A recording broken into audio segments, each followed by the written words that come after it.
जय श्री कृष्णा, जय श्री राधे। अर्चना के कृष्ण गुणगान चैनल पर आपका स्वागत है। आज मैं आपको श्रीमद् भागवत गीता का 17वां अध्याय सुना रही हूँ। महादेव जी कहते हैं कि हे पार्वती, 16वें अध्याय का महत्व तो आपने सुन लिया, अब 17वें अध्याय की अनंत महिमा का वर्णन सुनो। राजा खड़बाहु के पुत्र का दुशासन नाम का नौकर था। वह बड़ी खोटी बुद्धि का मनुष्य था। एक बार वह मांडलिक राजकुमारों के साथ बहुत धन की बाजी लगाकर हाथी पर चढ़ा और कुछ ही कदम आगे जाने पर लोगों के मना करने पर भी वह मूढ़ हाथी के प्रति जोर जोर से कठोर शब्द करने लगा। उसकी आवाज सुनकर हाथी क्रोध से अंधा हो गया और दुशासन पैर फिसल जाने के कारण पृथ्वी पर गिर पड़ा।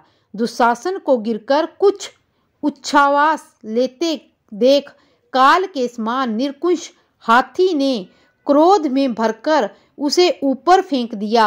ऊपर से गिरते ही उसके प्राण निकल गए।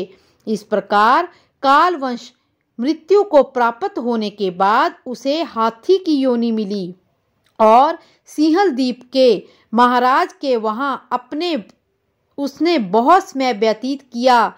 सिंहल द्वीप के राजा की महाराज खड़बाहु से बहुत मैत्री थी, अतः उन्होंने जल के मार्ग से उस हाथी को मित्र की प्रसन्नता के लिए भेज दिया।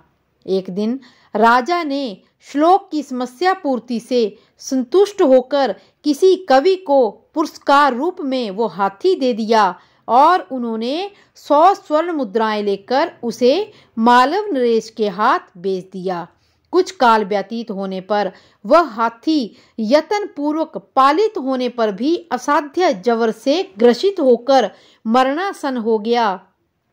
हाथी बानों ने जब उसे ऐसी शोचनीय अवस्था में देखा तो राजा के पास जाकर हाथी के हित के लिए शीघ्र ही सारा हाल सुनाया। महाराज, आपका हाथी अस्वस्थ जान पड़ता है, उसका खाना पीना और सोना सब छूट गया है। हमारी समझ में नहीं आता कि इसका क्या कारण है।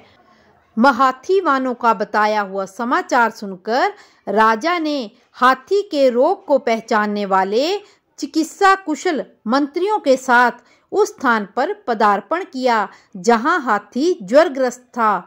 राजा को देखते ही उसने ज्वर जनित वेदना को भूलकर संसार को आश्चर्य में डालने वाली वाणी में कहा, संपूर्ण शास्त्रों के ज्ञाता, राजनीति के समुद्र, शत्रु समुदाय को परास्त करने वाले तथा भगवान विष्णु के चरणों में अनुराग रखने वाले महाराज, इन औषधों से क्या लेना है।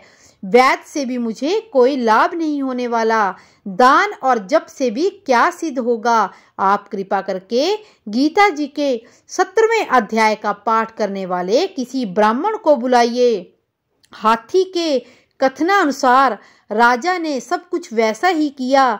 तदंतर गीता पाठ करने वाले ब्राह्मण ने जब उत्तम जल को अभिमंत्रित करके उसके ऊपर डाला तब दुशासन गज योनि का परित्याग करके मुक्त हो गया।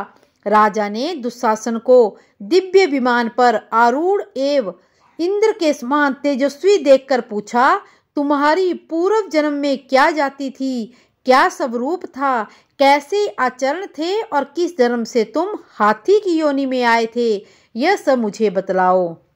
राजा के इस प्रकार पूछने पर संकट से छूटे हुए दुशासन ने विमान पर बैठे बैठे ही राजा को अपना पूर्व जन्म का सारा वृतांत कह सुनाया। तत्पश्चात नरश्रेष्ठ मालव नरेश भी गीता जी के 17वें अध्याय का पाठ करने लगे। इससे थोड़े ही समय में उनकी मुक्ति हो गई। इसी तरह गीता जी के और भी अध्याय सुनने के लिए मेरे चैनल को लाइक, शेयर और सब्सक्राइब करें और कमेंट बॉक्स में जय श्री कृष्णा अवश्य लिखें। जय श्री कृष्णा, जय श्री राधे।